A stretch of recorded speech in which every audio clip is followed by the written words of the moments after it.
Anybody know if Dan is still at work? Works for the petroleum industry, and sometimes. We can wait a few minutes. It's okay. Yeah, I know you like to talk. Ladies, it will be done in about 20 minutes. Yes. The phone's a little winded. You what? She's long-winded. She's long-winded. Nicole? She always says I should have enough material.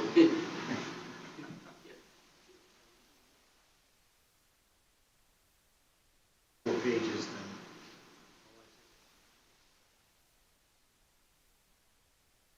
Somebody's trying to, here he comes now. Do y'all, does interstate give y'all problems out here at Tilton, or y'all pretty much On the day. Oh, really? In the direction, yes, going south on a Sunday is bad. From Campton south. Okay. Going, well, north doesn't matter. Going north on a Friday is bad. Okay. Through here is generally okay. Yeah, you're trying to turn it this way. That's at the 5 minutes trying to turn left. Sunday, I never. Rob says this turned right. It's even worse when the school lets out, and I can watch it from my office window.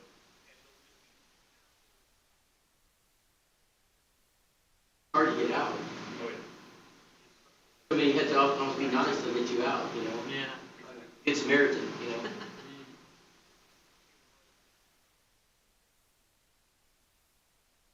Get Dan on in here. Here's. She's going What over. else? There's been here yet last night. Because they made Oh, Walter. He was here last night. And Sunday. Right. He's here all except for tonight. He is probably at work. Hey, don't let these guys go until everything is done. And there's Silas. Hey, Silas.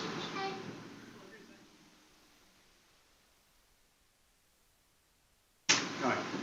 So, we're going to start with prayer. This is our final session. Rob, are you doing 10 sessions? Okay. We had a great session tonight, and take notes. I beg you, take notes. You've got a photographic memory, and you can remember everything you hear. Awesome. More power to you. We know some don't like that. But we refer back to them as we continue our efforts after Rob and Nicole are gone. We continue with something going on over there.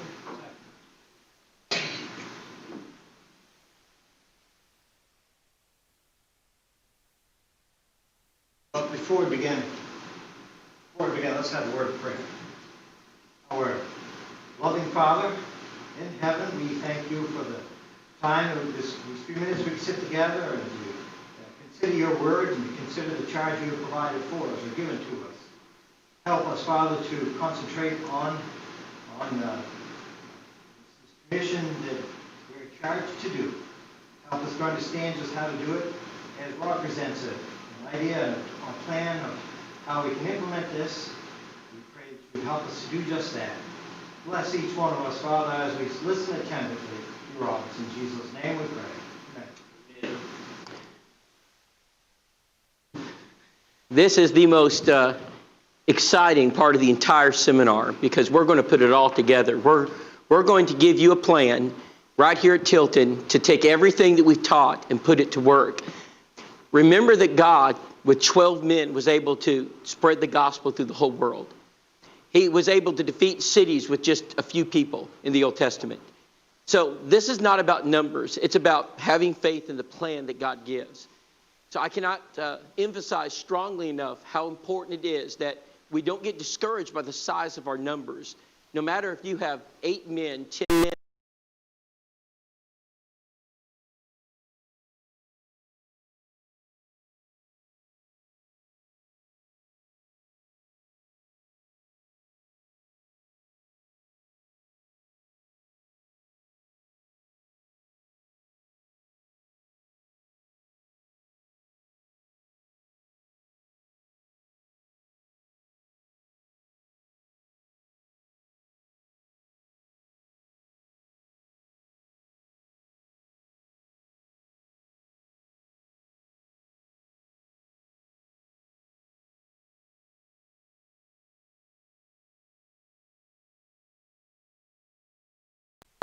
this congregation. So I asked, why is it working? The answer, Rob, when you come and put a July 4th plan together, and it's exciting, people are pumped up and they're ready to work. When you leave, we don't know what to do. We don't know how to taught and put it into action. And so the church just went right back to the norm. I want you to answer something about this seminar. You go to the normal meeting Sunday, I have faith in resources. I am trying to help this church undergo a cultural change in the reign. We don't achieve cultural change. We're seeking and that we have put into it, they are not. Winston Churchill, just a minute, who once said, he who plans to fail fails to plan. Of any and all people in the world are normally known as the fixers, but we're known as the fixers. There's a gender to how people approach problems. Now, Mary very much why I talk about problems, since she's the problem. She can talk about problems into the problem. As a man, we sit there, and the entire time she knew us about the problems, we were fixing them, right? The problem would go away. And you're made, the more you learn that you know some problems you just can't fix. So what you have to do is you're going to listen to them, and you're going to listen to the church. For the ones that we are going to experience, I recommend that what you listen to them, you're not going to fix them. There are some things that because sinners are human. It's just fixed. Now, how the church changes. If we don't need to lie, we will lie. This is the issue. This is the men of the congregation. All you do as a church is going to do, you're going to do a lot of things. It's more important. I went to a congregation, and I was setting them up for the whole change that we're speaking about, to be the evangelist machine that God desires us to be. What would the plan look like? I'm going to give you 10 things you can do. 10 things that you need to do. Every church needs to do these. And this will help transform the culture. One, you got to have material in order to evangelize. Now, you're already ahead of the game. You're in the top percent of church. Every country has no evangelism materials. And you know what surprise you? That will shock you. But almost every church I'm walking, I ask the evangelism materials don't have them. It's ordered from the advocate, or ordered them from a store. They don't even have the rate to do the job. You all are but you cannot do the job. To build you a shop and he doesn't find. All right, we show up.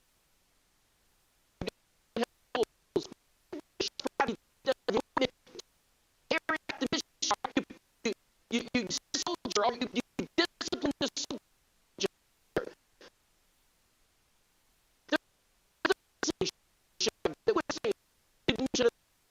The church, I get building.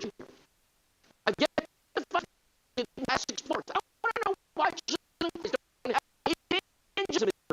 It is the inability to understand that. You these things that I it is $15 and you know just of them use number when you have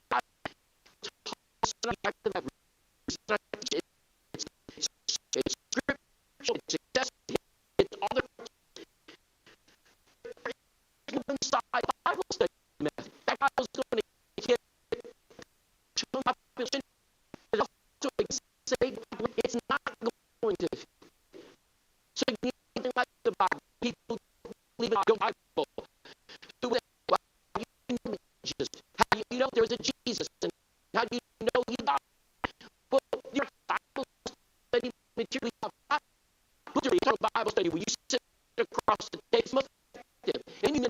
sales, you know this one thing. You know this. If you have a customer or a client and you take them out to eat, and you sit across the table one-on-one, and you make your sales pitch, you sell it almost every single time. But if you send them a book and say, here, would you like, read this book, what happens to your sales? They drop dramatically. This is why a personal Bible study has a 90% success rate in conversion, and a correspondence course is in the single digits.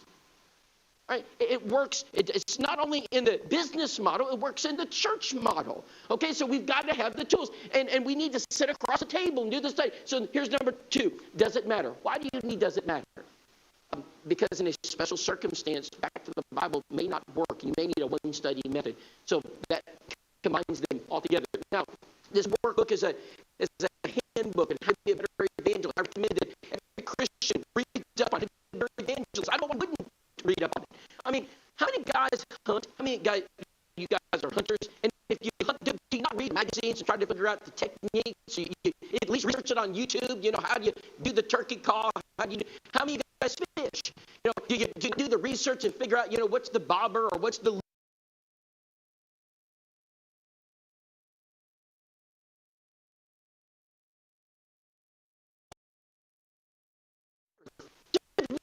should we be schooling up to become the best evangelists possible?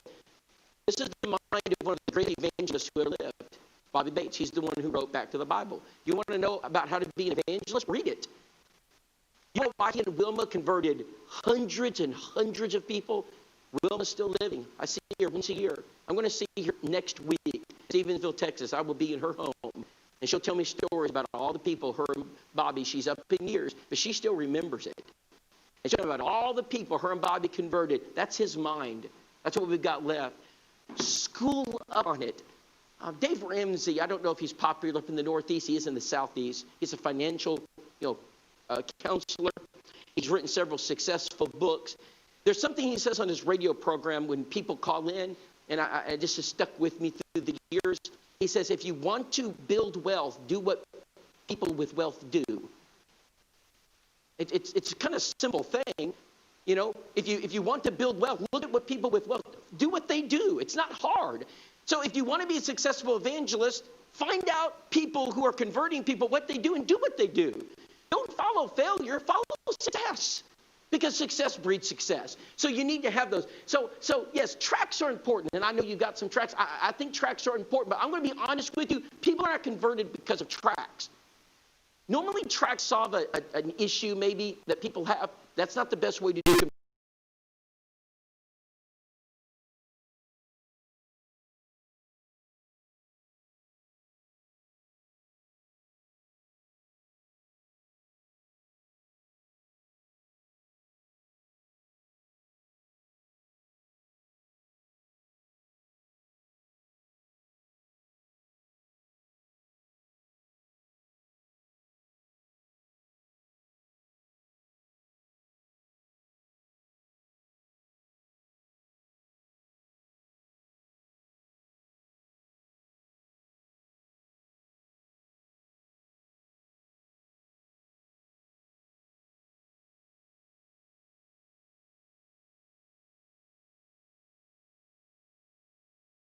Too. And this is very unusual. So something tells me that an elder or a member has attended my seminars before, or a preacher, because you have some of these steps and you've been working them. So I walked into your auditorium, I saw a place where evangelism materials. Can I tell you why these points are made? Let me tell you why I make these points. I walked into a church and I said, hey brother, where's your evangelism materials? Oh yeah, Rob, we've got that. I knew they had it because I had taught them to get it. And so this is early on when I was first starting to train church. I said, brother, where is it? He said, I'll take you right to it. So we're walking to the church building. We're walking, now we're back in the back of the church building. Now we're walking to a special room. Now we unlock the room. Of course, the room is locked. We unlock the room. We go in. I said, brother, where is the evangelism? He says, it's back here. Then we go to a locker. Of course, we have to unlock the locker. We have to find the key to unlock. Then he said, he goes to the top shelf of the locker. He pulls out back to the Bible. He says, see, we've got them right here. I said, why are they in the locker? He says, we're afraid someone might take them. Then he realized what he said. He said, did I see that?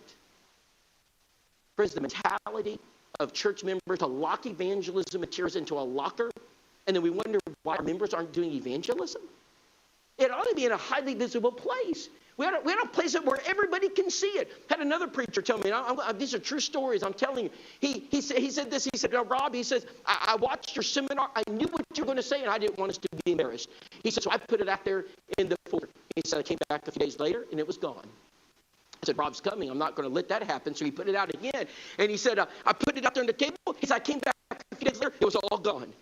He says, now about this time, I knew something was going on, so I called one of the elders, said, Brother so-and-so. I said, where are the evangelism materials? He says, well, he says, Mark, now, we built this $3 million facility here, and, we planned out the foyer, and you should have told us you wanted a table out in the foyer with evangelism material. Some of the women complained it doesn't match the decor, so we put it in a back room. May I say this plainly, brethren? Any church of Christ can't have evangelism materials for you. The church building just needs to shut the doors, sell the building, and go home. If we in the church cannot display evangelism materials, what are we doing in the church? It's the purpose of the church. That's point number 2. But you guys have got that down, but I needed to tell you a couple stories. I got more stories, but I'll skip them. Let's go to number 3. If I had a way of snapping my fingers and making something happen, I would have your preacher in the pulpit on Sunday night teaching Back to the Bible, and I'd have him doing it for the next 10 weeks. I'd pass a set of Back to the Bible to every person. I'd pass it out from this age all the way up. If you can write, you would have Back to the Bible in your hands. I will give you my PowerPoints. They're professionally made and designed by house to house. You don't have to do the work. All you got to do is say, church, open up page 1, and we're going to underline every verse, circle the answers, and take them through. People aren't going to use the tools if they don't know how to use it. I grew up in a household with a dad that came from a dad that was very good in the use of mechanical and electrical tools. And my dad has given me a lot of tools through the years. And he has organized my garage for me several times in my moves. And I have one of the most organized garages you've ever seen. And I have tools. And here's the problem with the preacher. I don't know how to use a lot of the tools. And so they sit there. A tool is useless if you don't know how to use it. Now, through the most recent years, I've become more in tune to learning how to use those tools with my son. And so now it's exciting to me to pick up a voltmeter and know that I can measure the voltage of a battery. And I know how to turn the knob, and I know what I'm looking for. And I enjoy that. The point I'm trying to make is you can have every DeWalt tool under the sun, but you don't know how to use it, they're worthless. Brethren, your evangelism materials are beautiful, but if your members don't know how to use them, they're taking up space and wasting money. They're just going to sit there. If you're expecting your preacher to do all your evangelism, this church will not grow. And it has nothing to do with his ability. The preacher cannot do all your evangelism. You must get involved. It's a known fact that if you get the church involved in evangelism, with the preacher leading the effort and the elders spearheading and leading the way, you have a growing church. The preacher is out there laboring and doing everything he can. And he is evangelistic. At best, you hold on to what you got and increase. But in many cases, that's all you get. Now, I'll go on to say this. If the preacher's not doing his job, you're probably going to decrease. It takes the preacher just to trade water in most places. So it's important to do the training. So the training of the materials is now too much of anything's too much. So I wouldn't take them through Back to the Bible for 10 weeks and then do Doesn't Matter for 3 more weeks and believe the Bible for 10 more. I mean, too much of anything is too much. But I'd recommend just put it out. Back the Bible to this church. Another year, take them through Doesn't Matter. Wait another year, take them through Believe the Bible. But keep it on the forefront of their mind. Continue, and then maybe do it all over again. Train them again. Keep it on the forefront of their mind. Help them understand how to use the tools that have been provided. It's very important. Number 4. You got to promote an evangelistic atmosphere, not only in the local church, but you've got to start tilling the soils of your area where the church is located.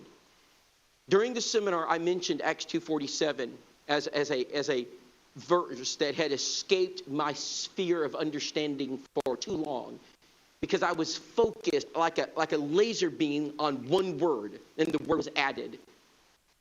And I understand a significant word in that verse. The Lord added to the church daily such as should be saved. And so as a preacher, I focus on that like a laser beam, and all the other words were just insignificant in that verse. And I discovered there's another word in that verse that is of equal importance. It's the word favor. And I did a whole lesson on this, and praising God and having the favor of the people. What had the favor of the people? The church. The church was viewed favorably by people around it. If your community doesn't know you're here, that's a problem. But if your community has a negative view of your presence, it's a huge problem, because that usually takes lengths of time to fix. I can't fix that overnight.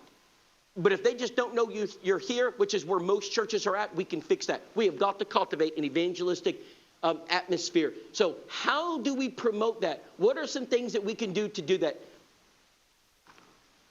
I truly believe that the reason benevolence is a work of the church is so that we can win souls. Friends, the Church of Christ does not exist to feed the poor in your community. Jesus said you will always have the poor. We can't fix poverty in the Church of Christ. It's not going to happen. Brother, we are not a soup kitchen. Now, I'm all for feeding the poor. You need to understand what I'm saying. Give me a minute to explain. I'm all for helping the downtrodden. I'm all for benevolence, but we must understand the purpose of the benevolence. The purpose of the benevolence is not to feed people's stomachs. The purpose of benevolence is to get to their souls through their stomachs. It's hard to teach a hungry man the gospel, but you give him something to eat and show him that you care.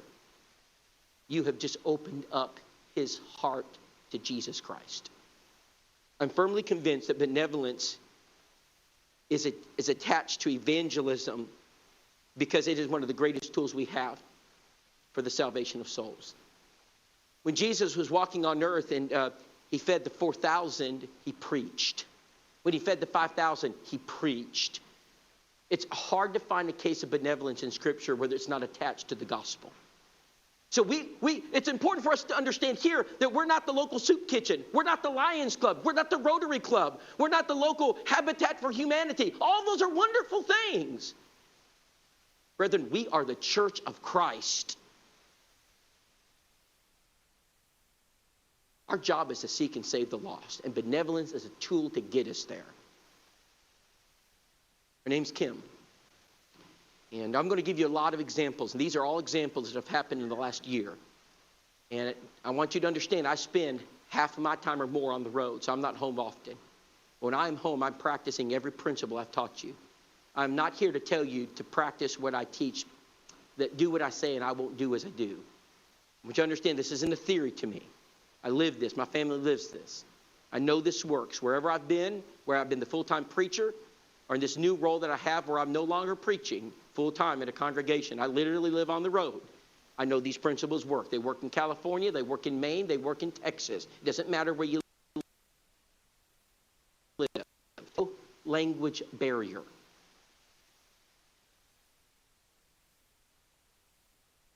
Got a phone call from Secretary did from Kim Bullock. And she said, I read in your newsletter, House to House, Heart to Heart, that you provide a Rust Church.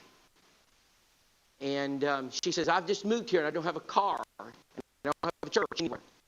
Can you help me? Well, we immediately kicked it into gear. And we got her to the church and we formed the relationships. And my wife and I happened to be in town, my family, during that period of time. And we began to find out a little bit more about her. It didn't take long for us to know that she needed help.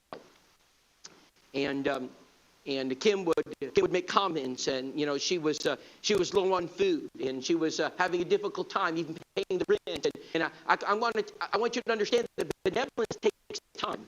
See, for many churches, benevolence is an albatross around the neck, and churches run from it, or we do the opposite. What we do when people ask for help, we write out the check and get out the door as quickly as possible. Yes, we'll pay your bill, don't come back. A vagrant comes through. We have no idea who they are. They need gas money. We give it, and that's it. We have no connection to evangelism whatsoever. That's most churches. What I'm going to tell you is going to take a lot of work on your part. This is not simple. This isn't easy. I noticed Kim was having a hard time paying her bills. I said, Kim, how much is your rent? I said, your rent is almost as much as your income, Kim. I said, why aren't we in low-income housing? And I said, Kim, we need to get you in low-income housing. If anybody, you should be in. We got her in it. And we cut her rent almost in by a fourth. It was a fourth of what it was. And so I said, Kim, I need you to make me a list of all your expenses. And so we're going to make a budget. And we're going to find out, I'm going to help you live. We're going to get envelopes out. And we're going to, this is your grocery money. This is your rent money. We'll put it in there. I said, Kim, I said, where's your bank account? She says, what's in 2 cities away? I said, Kim, we need a bank here. And so we're going through. The elders are doing this with her. I'm doing it with her. We're helping her. We're helping her along the way. And as we're doing this, I just mentioned, I said, Kim, would you have a few minutes for me to talk to you about the church? What do you think the odds are that she said no? Of course she said yes. And so we sat down, we began Bible with him. And I didn't know anything about Kim's religious background. I knew nothing. I noticed Kim was doing this. We were studying. She would open the booklet and go, and so I immediately knew she needs glasses. Kim, I said, you have glasses? No. What happened to them? The prescription's out, Robin. She said, they don't work. And I said, I can't afford it. I said, well, American Eyeglasses is down the road. You can get 2 pairs for $100. I said, and I said, we'll take it. We have to do that. I said, we want to do.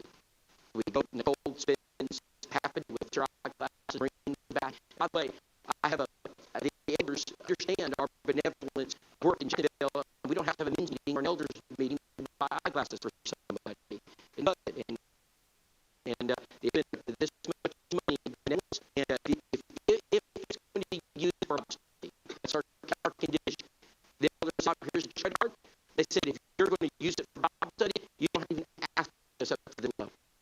So we're going to talk about it. But it's important that we have benevolence built into church. And I'm not excited for gas bills. People call us and say, you guys and pay rent. No. Do you help? Yes. You sit down and you. We're not doing tuition bills a long time ago. She gets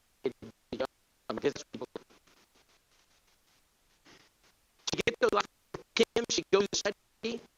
She was studying. She goes to study too. And by the way, she's done 10 years financially because it's all the basic principle of being a good steward.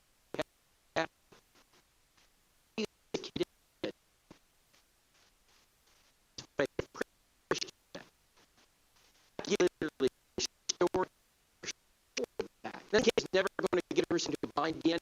No. That's not what it means. That means yes, you'll eventually get a bind or sit down again. Okay?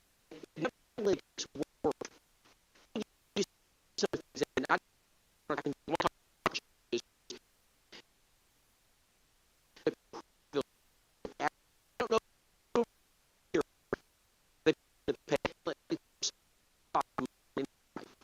What happens at 7 o'clock in the night? They just went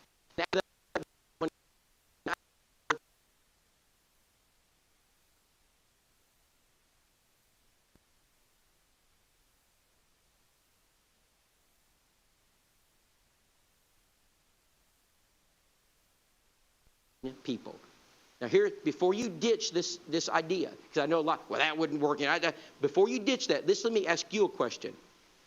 How many people did you convert with your benevolent program last year?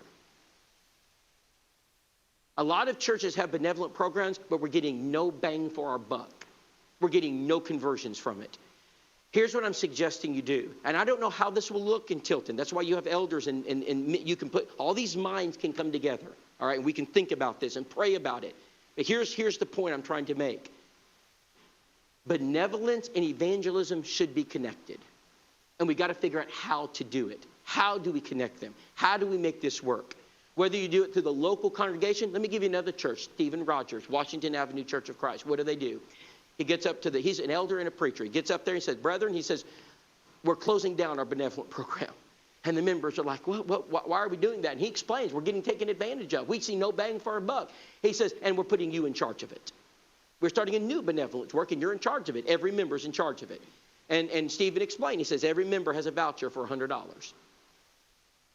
You can use it for benevolence. All you got to do is come tell an elder or the treasurer, whoever, I've got a benevolent person I'm trying to help, because you know people we don't. You know neighbors that need help and we don't. And what we want you to do, the only thing we ask is if you use the voucher to help a neighbor or a family member, you connect it to a Bible study. That's all we ask. We don't ask you to convert them. They may not be converted. We just ask that you connect it to somebody. I don't know if that would work in Tilton. I'm trying to give you some ideas of what I know churches are doing, and I know that brings conversions in. Brethren, God has given us enough wisdom for us to figure this out. The purpose of this point is to say we must tie benevolence to evangelism. And when you do that, and when the community sees that this church is responsive to their needs, you're going to create contacts for you to have Bible studies. Let's go on to the next one. This is point 5. Produce contacts. You will have no prospects if you have no contacts. You'll have no Bible studies if you have no prospects. You'll have no conversions if you have no Bible studies. And you'll have no new converts if you have no conversions. And so they're hinged on each other. I'm going to suggest that 60% of your effort or more in this church is focused on this point. You must produce contacts. In order to have a Bible study, you must produce people in which you can study. You can't study with nothing. You must produce them. And so they don't just walk into the building and say, hey, I want you to study the Bible with me. How many of you work for a company and or maybe you've worked in the area of advertisement or customer, I think here's the word, customer acquisition? How much of the budget in a company is put to customer acquisition? Suppose you just ignore that as a company and you have no customer acquisition. How about Robbie, the Army decided to get rid of its recruiting office? How long would the Army exist? Not very long. Brethren, where is our recruiting? Where is our customer acquisition? We ought to be looking for people out here. But you know what? As I stated in the seminar, we're too busy keeping the aquarium instead of fishing for men. Aren't we? We're too busy inside here, and we're not outside there getting people. I'm going to give you things that I know work. I know they work because I've been doing these things for 20 years. I'm teaching churches all over this country to do them, and it's working for them. Now, there's a danger in this, because some of you are going to look at this list and say, I like number 3. And so let's focus on number 3, or I like number 2 and focus on number 2. Now, I want to make this statement, and I want you to hear me. Brethren, this is an all-encompassing approach. This is not a rifle where you have one bullet and you try to hit a target. This is a shotgun you're shooting. If you're not going to do them all, don't do any of them. I'm suggesting you got to make every attempt, not only of what I'm saying, you got to do more than that. You're going to have to put every effort there is. So a company would say, okay, we're going to advertise in the newspaper, we're going to get on the radio, we're going to get on the TV, we're going to get on Facebook, Twitter, we're going to use social media, we're going to go, if I need to go door to door, I'll go door to door. Maybe not the most effective way, but I'm going to go door. If I got to put a flyer in someone's hand, if I got to put people on the street corner, if I got to put signs up in the local businesses, if I got to, whatever I've got to do to sell my product, I'm going to do it. Those businesses last.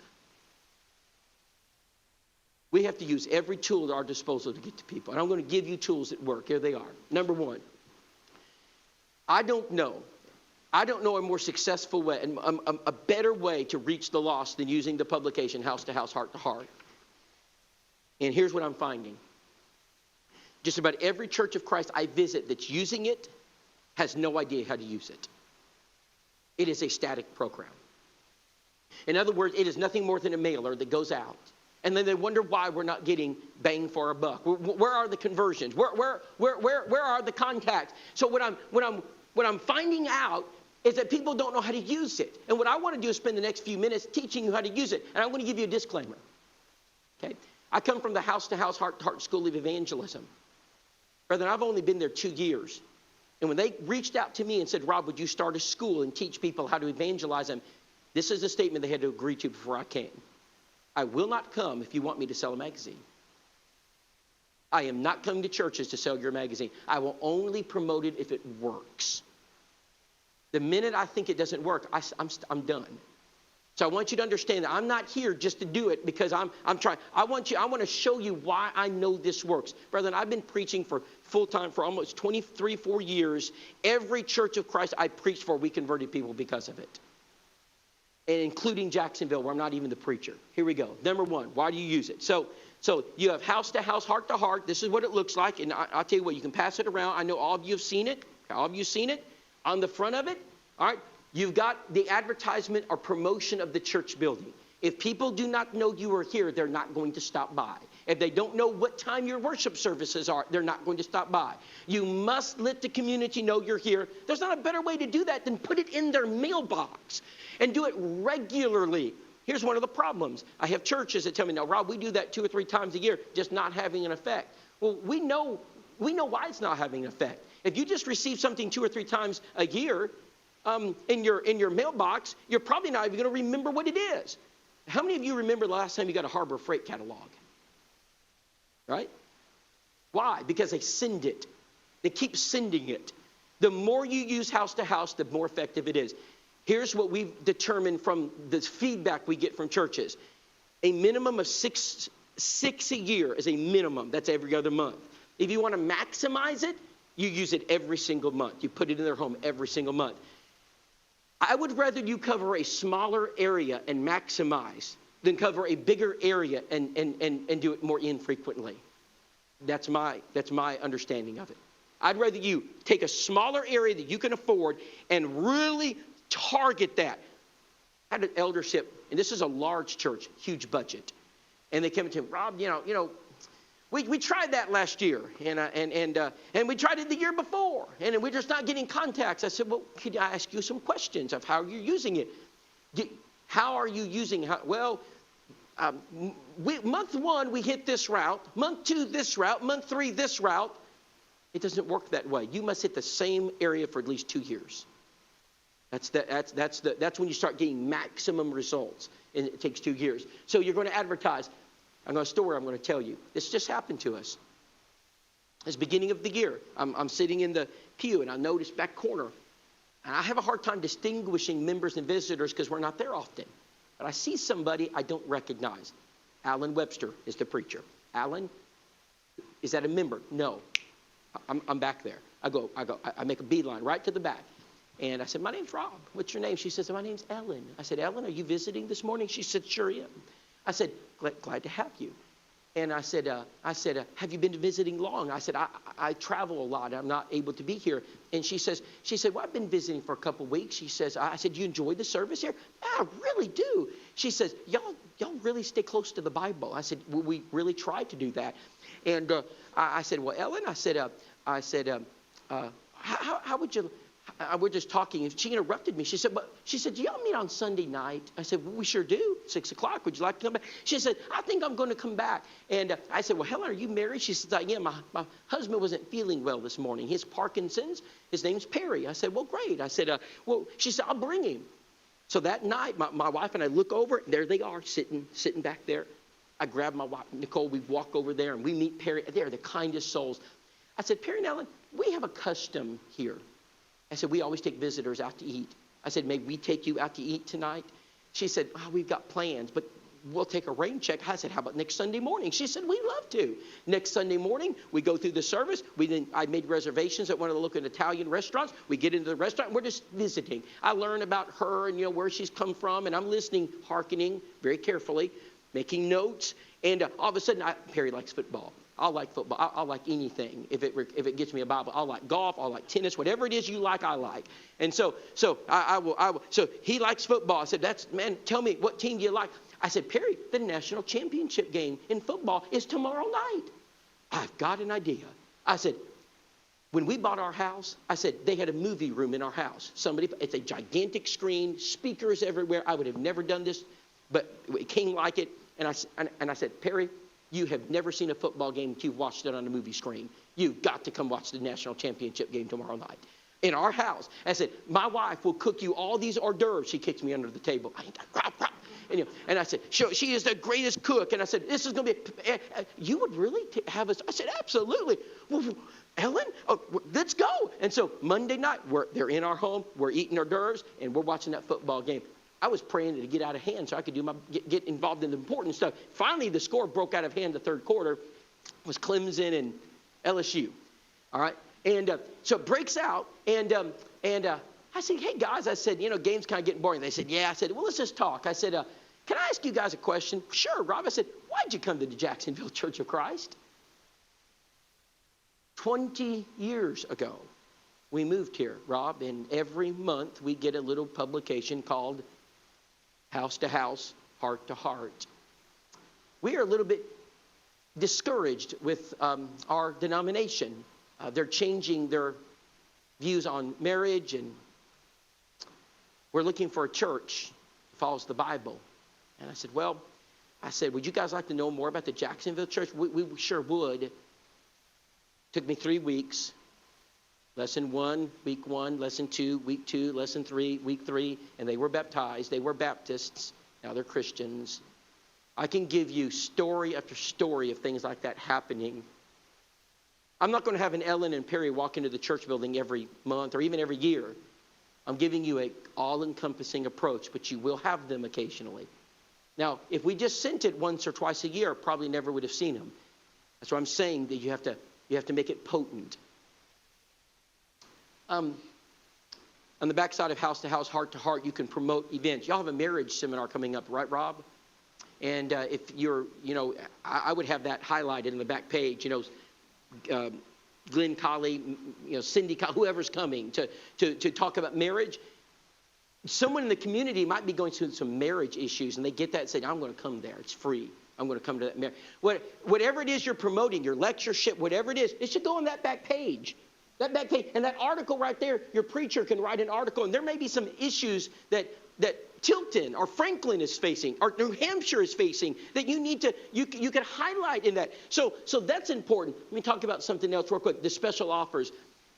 This is pay dirt. This right here is pay dirt. We have baptized more people because of this. So inside the publication, you've got this little space that says, hey, fill this out. We send you a big toaster of the 10 Commandments, big thing. And then another thing says, hey, if you want to know about marriage, I want to know about, all these subjects, we'll send it to you for free, right? So the biggest mistake churches make is they send it to them for free. Deborah Rice called me when I first got there, and she said, hey, Rob, got this couple, Brenda Glaze. I said, yes. Requested marriage material. I guess you want me to send it, right? I said, no.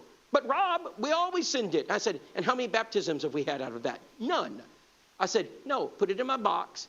I said, put it in my box, and I will come get it. So Nicole and I drive up, get in my box, get the material out, look at the, address. It took me 2 weeks to find her home because the address was written incorrectly. Finally find it. I'm going to tell you exactly what happened. Oh, and then she sees my wife, and she breathes a sigh of relief. You never go to a door as a man by yourself. Always have a woman or a child with you. That's for successful door knocking. She looks, and I said, ma'am, my name's Rob. This is my wife. And we're from House to House, Heart to Heart. We're delivering you what you request. Oh, yes. I said, ma'am, you wanted some materials on marriage? Oh, yes. I've just gotten married, and I thought it would help us. I said, well, wonderful. How long have you been married? And where'd you get married? I'm just going to carry that conversation as far as I can carry it. She finally looks up at me. She said, yeah. She said, can I ask you a question? I said, well, sure. Do you know anything about the Bible? I said, oh, just a little. She says, good, because my husband knows nothing about the Bible. Daniel, get up here. Get over here, Daniel. Get over here. Daniel, they know something about the Bible. This man knows nothing about it. Can you teach him the Bible? from that one knock on the door, can I show you how many baptisms we had?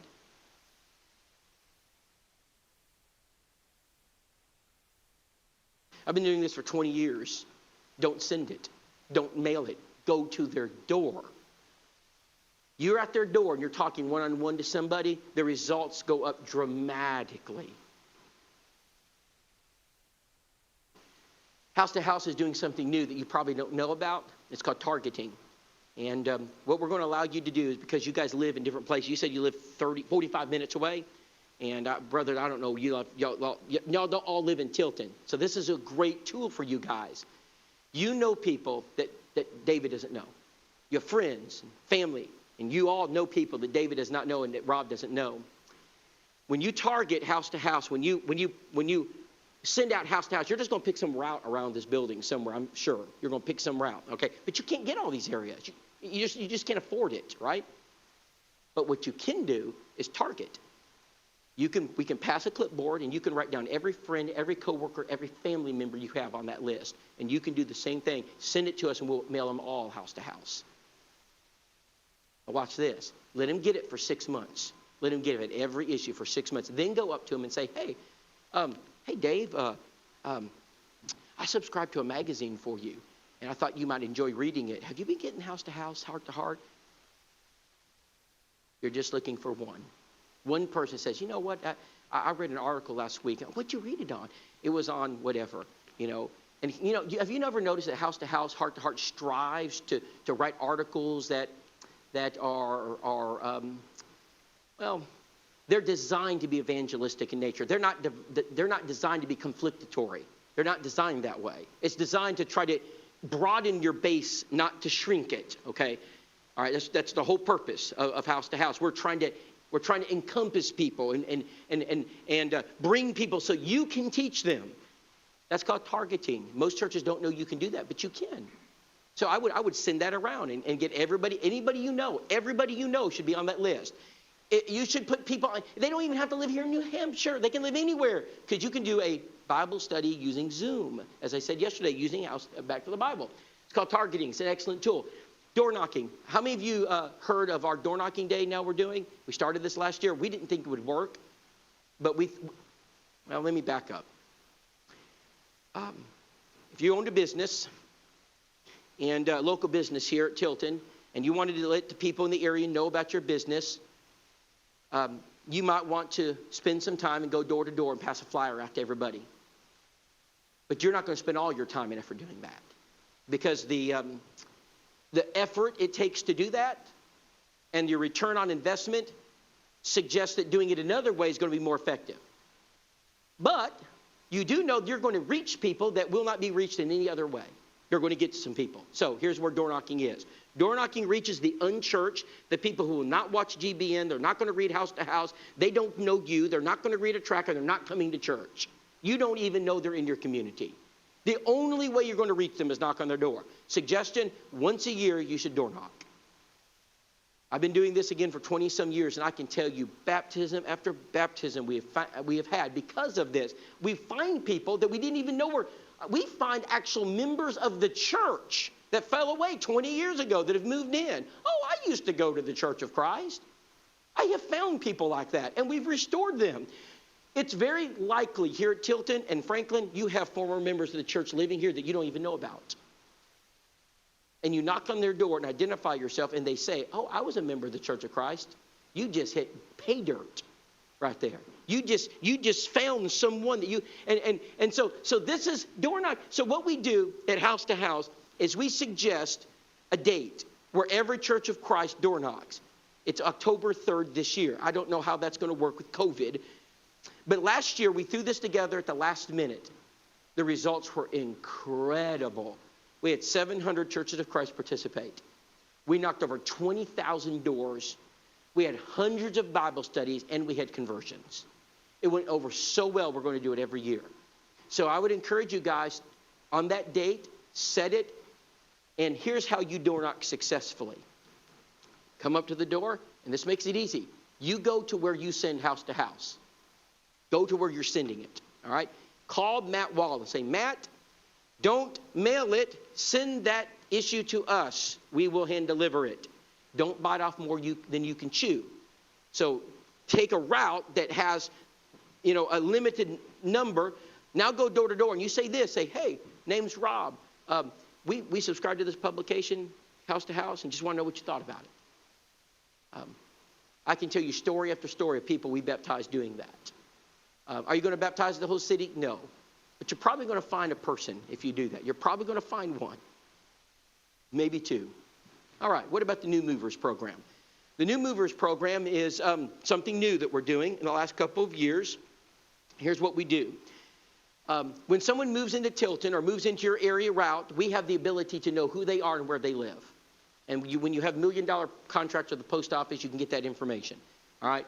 So they'll tell us, and they have to tell us because we have to know who to send it to. So when we find a new address, a person coming up on our route system, we know someone's moved in, right? So now we know we have a new mover. Well, that's gold for a business to know you have a new person in your area. So what do you do with it? Well, number one, we're going to send them the New Movers edition of House to House, Heart to Heart. It says, greetings, welcome to our community. 2 weeks later, we're going to follow it up with a postcard. And it says, here's the address, here's our time of services. We're glad you're here. We would like to be the first church you visit. Now, if all you do is mail it out, I call that a static program. You're going to turn it into an active program. So we're going to send David or whoever it is, Rob or Dan or whoever, or whoever you put over this, we're going to send you our program, and it's going to give you the map. I love maps. You're going to blow it up to where you live. You can blow it up to right where you live, and you can see your house right there. And then there's this little marker right there. Who's that? They just moved in. You have their name and address. Now what do you get to do? You get to take this little basket of goodies that my wife is helping your ladies learn how to put together. It costs $10. Called the dollar store. It's amazing what they do over there. All right, $10. You're going to knock on that door. Say, hello, my name is Rob Lewin, and I'm your neighbor, and we'd like to welcome you to the community. And our church has put this basket together to welcome you of free things that we thought you might need. And we're just a local church in your community. We also have some information in there about local contractors, plumbers, electricians, lawn care services that you might find come in handy. And we've lived here all our life, and we can tell you these people are reputable. They live in the community here. We thought it might help you. And we have some numbers for the police department, the fire department. Oh, by the way, I just moved 2 years ago. You know what was so frustrating? Where do you take your trash? You can't find it on the internet. Where do you take your trash? Information that people who move in, a dentist, a doctor, just basic local information. How about an IT guy that will help you if your computer, where do you take it? So all that stuff's important. And inside that basket is a folder that says Tilton Church of Christ, and you're going to put all your information in there. You're going to put a track on the Church of Christ. You're going to put just whatever you want to put in there. You're going to put it in there. You're going to give it to him. Now, what response are you going to get?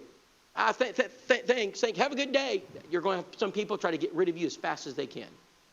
Then you're going to have somebody, I've got a church home already. You're going to get that. But then you're going to get this. That was so kind for you to come and give that. Thank you so much. As soon as they do that, you're going to write that name and address down that pad, and you're going to remember that house. You're going to come back to this church, and you're going to add them to a list. And I'm going to tell you what you're going to do with it here in just a minute. But you just hit pay dirt with that, okay? You're going to remember this. I'm going to come back to it. And quote David Shannon. He's the president of Freed-Hardeman. People are most likely to change churches when they move. A couple of generations ago, if a family or couple moved from one city to another city, they usually stayed with the same denomination. Those days are over. Today, it doesn't matter what denomination they were in the last town. Your average person is willing to look at any church in their neighborhood. This is a powerful opportunity for evangelism. It doesn't matter to me what church they were a member of in the last town. I want them to visit the Church of Christ because it gives us the best opportunity to one day and sit down with them and study the Word of God. That's what we're trying to do. Now, let me talk about the card program. In my opinion, this is going to be one of the most successful things that a local church can do to get into Bible studies. But it requires the whole church to get involved. If just one family's doing it, it won't work. Everybody, you're going to have to pull everybody to get this to work. When people say, "Well, I just don't know what I can do at this church," all right, that should be untrue at Tilton because we're going to put you to work. There's something for every person to do. I don't care for the 90-year-old or the 9-year-old. Everybody can do the card sending program. So what does it look like? Well, what we're going to do is we're going to look out into the church and we're going to say, hey, if you have a neighbor, family member, coworker, anyone you know that has cancer, that had just lost a loved one. When I was sitting in Rob's house the first day and someone had passed away, I heard y'all talking, but someone had passed away. I don't know. I thought, perfect person, whoever it is, anyone who's lost a loved one, a job change, lost their job, had a new baby, just got married. I'll give you a list of 40 people we're looking for. You need to submit that name to this church. You need to give me their name, their address, and their relationship. So you might say, coworker. You might say, neighbor. You might say, good friend. We need to know how they're connected. We need to know where they, who are they. So we're going to do that. Then we're going to get in a room, and we're going to divide the church into teams. Now, with the size of congregation Tilton is, I would suggest no more than 2 teams. Okay, that would be the maximum. All right, and so this is not one of those things where you're able to enlist at the local recruiting office. No, you've been drafted. Everyone's on the list. So we don't ask. Everyone is involved in this, all right? If you're in this army, you're involved. All right, so we're going to go around the room, take this list, and everyone's going to send a card. Now, there's someone in here, I don't know who it is, or more than one of you, that we might classify as the penny pincher. And you're going to have this idea. This is going to cost a lot of money, 32 cents per card. We got 18 people on this list. There's 20 of us, and you're going to start doing this. This is expensive. And you're going to raise your hand. And you're going to say, if we just did one card and all 20 of us signed it, we'd save a lot of money. Don't do that because you're losing the effect of it. The purpose of it is to overwhelm them with cards. So you and your wife separately send a card. You and your wife and son separately send a card. He'll do more good than you and your wife will do when they get a card from him. I'm telling you, everyone sends the card. And so don't all send them on Monday. All right? Some send Monday, some send Tuesday, some send Wednesday. And for the next week, they're going to go out to their mailbox. And remember that person I told you to remember, that new mover that you got a good response from? You're going to put them on that card. And we have special cards for people who move into the area. In fact, I think you guys may have a few of them already. And you're going to say, welcome to the community. What do you think, what kind of impact do you think it's going to have on somebody who gets 40 cards, right, from a church that says, welcome to the community, handwritten? You think you just might pick up somebody who will visit? Fire your shotgun, brothers. Don't fire your rifle. You do it all. Go after all of them. Because I understand, you're looking for just a few people, because we know that most people won't be saved. Jesus said it. But there are still people that we got to reach out to them and we got to find them. So you're going to put them on that list and you're going to send those cards. And you're going to baptize them. When Bettina received those cards, she had the big smile on her face. It made my job easy. It's hard to plant corn if you don't till the ground. And you guys will till and cultivate. It's called card cultivating. You're going to cultivate the soils of the heart for the preacher. And you put somebody on that list. You put them, they've been on there 4 weeks, and they've got 60 cards in 4 weeks. You haven't seen them at church, and you're thinking, man, this didn't work. Watch this. David's going to go make a visit to him. David doesn't know him. He's going to go visit, and he's going to do this. They're going to open the door, and David's going to say, hey, my name's David. This is my wife. You're going to bring your wife with you. We've been sending you those cards. You have been sending? I can't tell. Come in, come in. You're going to baptize people when you do that. Not everybody, not most of them, but you will some. They're not all going to jump through the door and say, hey, I'm here, baptize me. You might have to go to their house to do it. Evangelism takes work, brethren, but if you do this, you will grow. If you're waiting for build it and they will come only works in the movies. And not very well. Can I tell you something about Bettina real quick? I got to tell this story. I was in a Bible study. I didn't know where she was from, didn't know what church she was from. I assumed she was a member of the Church of Christ because when she was in the hospital, she said something about being associated with the Church of Christ. So I made an assumption. Don't ever make assumptions. I did. But anyway, I was going to do the Bible study anyway. So I just said, Bettina, would you like to know more about the church? Well, man, with all those cards, what do you think she said? Yes, I want to know more about this church. So we went through the Bible studies 1, 2, and 3. And I'm in Mark 16:16. This will never happen again. I said, Bettina, would you read that passage? Oh, yes. She knows her Bible. Oh, Rob, my pastor told me all about this verse. He that believes is saved and then baptized, and he that believes not shall be condemned. Picked her Bible up and I looked at it. Put it back down. I said, Bettina, would you read that? Yes, he that believes is baptized. He that believes is saved and then baptized, and he that believeth not shall be condemned. I've never heard that version before. And she looked at me. She knew I was confused. She says, Rob, is there something wrong? And I said, yes, Bettina, there's something wrong. I said, would you read it just word by word? I was like, pick out the word, say it, stop, and read the next word. He that believes and is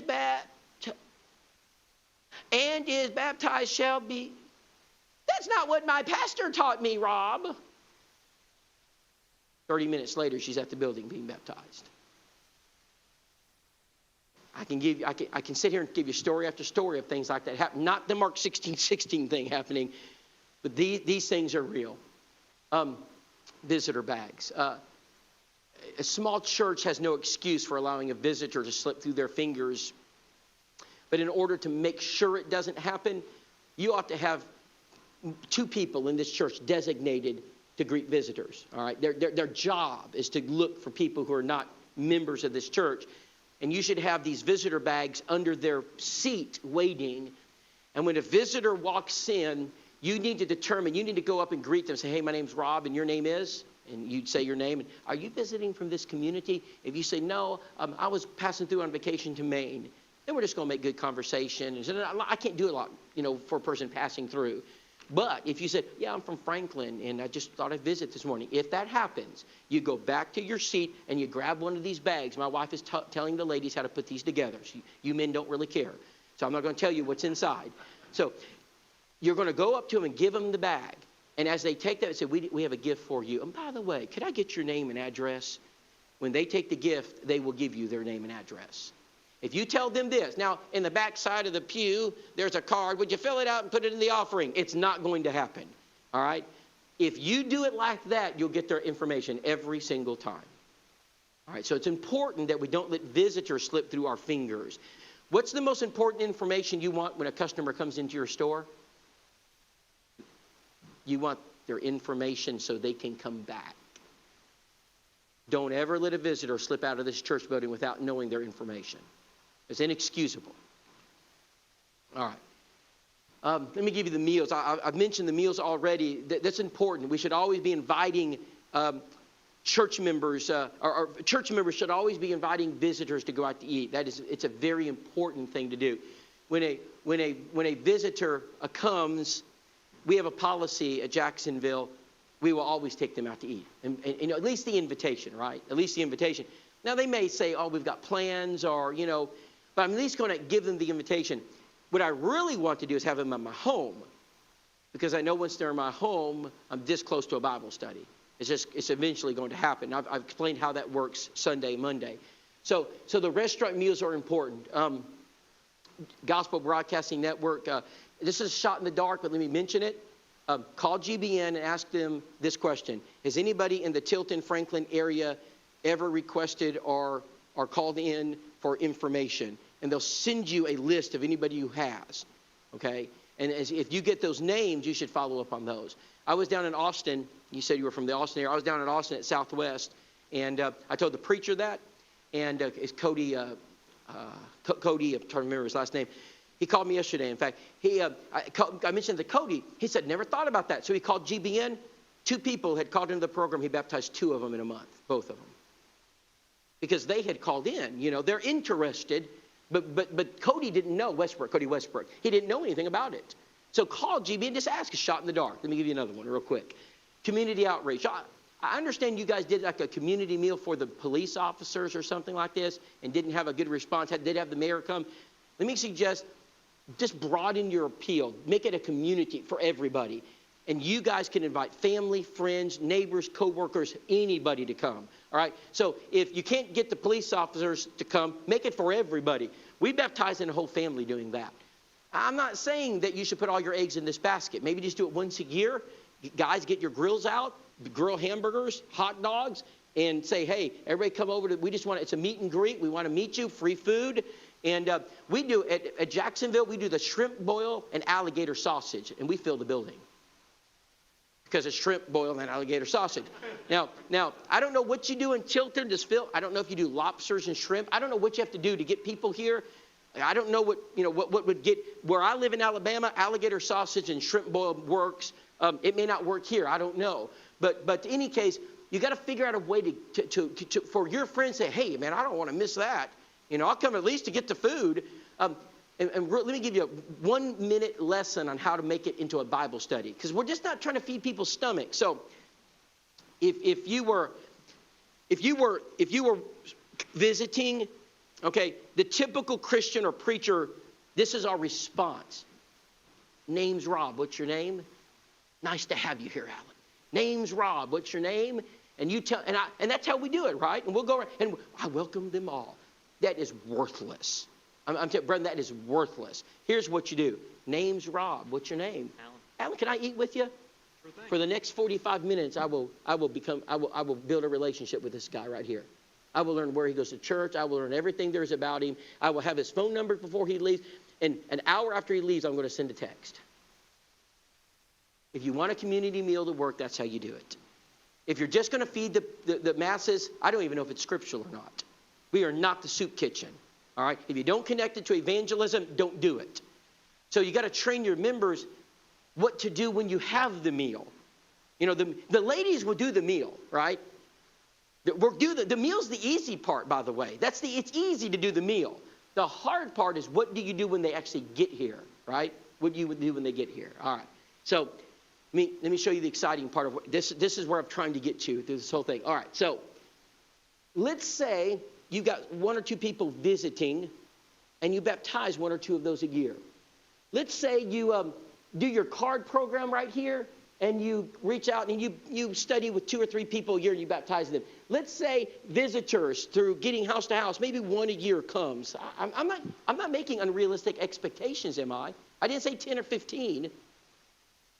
What about your door knocking? Maybe you meet 1 or 2 people. What about house to house, heart to heart? Maybe you get a person or 2. What about the new movers program? Maybe you get a person. Maybe the gospel broadcast. Maybe your benevolent program. If you did all of these things, how many baptisms might you have in a year? The average congregation that enrolls in our schools sees a 300% increase in their baptisms. If you had 2 last year, you'll have 6 if you'll do all this. I didn't say you'd have 60. I'm not trying to give you numbers that are not reachable. I know we're in the minority. We're never going to be the biggest religion in the world, but we can be a lot bigger than we are now.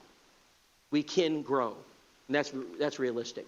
Let me give you something else. Every Christian should do it. Every preacher should do it. Everybody should have a list, and we should be writing down on that list people we want to study with. And you should write it on. You should make a list. You have a list at work. You may have a list at work, a whiteboard at work. You look at it every day. Does anybody have one of those? I have a whiteboard in my office, and on my whiteboard are people that are lost that I know. And it haunts me because I am responsible to getting the gospel to them. Every eldership should have a whiteboard where they meet, and they should put every person they know that's lost. And the parking lot and the re-roofing the roof and the air conditioning system and the carpets should be the last thing you discuss in your elders meeting. The first thing you should discuss are the lost. And how do I get to them?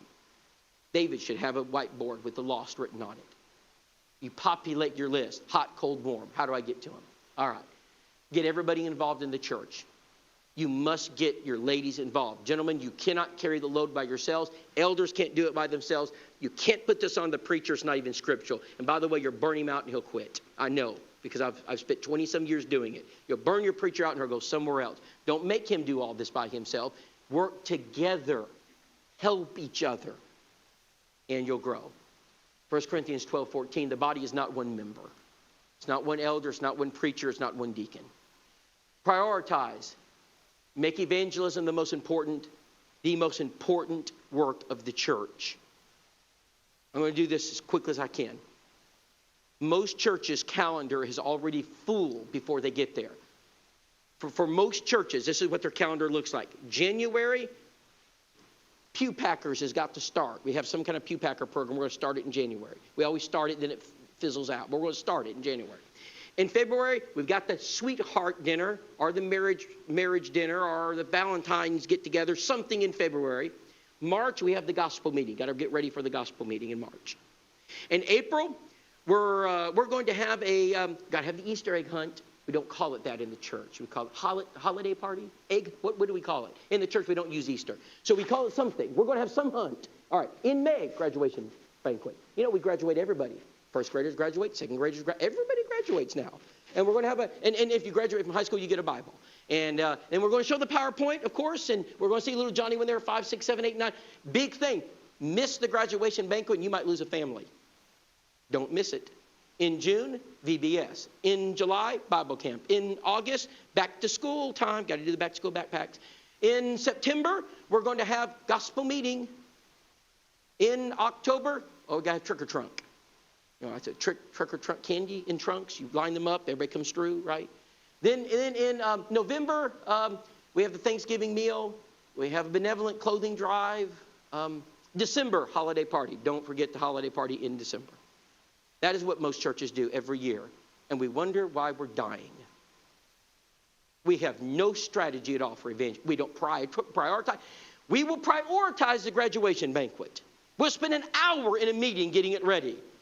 When we have people that are lost, we never even mention their names. It angers me, brethren, because we have the answer. We can grow if we just do our jobs. Publicize it. You should be talking about evangelism from the pulpit. When you have a visitor come, when you have a prospect you're working with, that list you have of people, talk about them. Say, turn that off. You don't have to, I know you don't want to let the whole community know what you're doing, so turn that thing off and just have some 10-minute talk time with the church. Say, okay, here's the name. Don't hide evangelism. Talk to the church about evangelism. What's the old saying? What gets pushed gets praised. What gets praised gets pushed. We know that. Businesses know that. It works in the church. Number 10, lastly, we should be praying about evangelism. And it's not wrong to pray that the people on our prayer list and list them by name and pray for them by name, that we'd have a Bible study with them. I notice when we pray, we always pray for our safety. Lord, we pray we're safe and healthy when we get home. We pray, Lord, we're safe. Lord, keep us safe. Lord, we pray for that 5 times in a prayer. And I'm all for praying for safety. When is the last time we said, Lord, we pray for Billy Smith, who's on our prayer list, our compassion card list. Help us have a Bible study with him. When's the last time we prayed that prayer? Pray about evangelism. Help us to be better evangelists. So if it's important, we should be praying about it. Brethren, thank you for giving me your time. And I'm indebted to the elders here for allowing and entrusting my family to come up and to expose a weakness. It's a weakness in almost every church. But to trust us to love you enough and provide for you a biblical approach to solving the problem and to fix it. I believe great things are coming here. You have every piece of the puzzle you need. You have the building, you have the tools, you have the workers, you have the preacher, you have an eldership, you have men who care, and you have a Lord who will bless you. God bless you, gentlemen. Thank you.